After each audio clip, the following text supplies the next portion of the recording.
les hommes ont toujours été concernés par cette problématique de perdre leurs cheveux. Ça les atteint assez jeunes dans leur âge.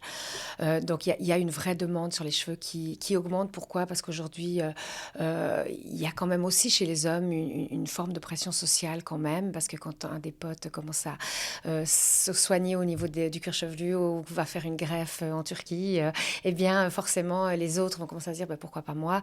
Donc, il y a un effet d'entraînement. C'est pas forcément du reste uniquement de la pression. On s'autorise à faire quelque chose alors qu'avant, on se sentait un peu honteux par rapport à ses potes, peut-être d'aller se faire une greffe en Turquie, par exemple, si on prend l'exemple classique. Aujourd'hui, les potes vont peut-être moins se moquer qu'ils se seraient moqués à l'époque.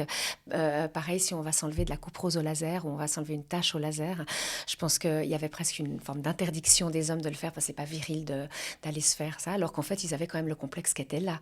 Mais là, ils sont contents de pouvoir le faire et c'est facile. Et c'est pour ça que chez les hommes, c'est beaucoup plus des one-shot parce que la demande, c'est beaucoup la couperose, les taches, l'éclat du teint. Et souvent, on le fait une fois, puis après, on le refera peut-être une fois dans 3 ans, mais c'est pas quelque chose qu'on doit refaire chaque année.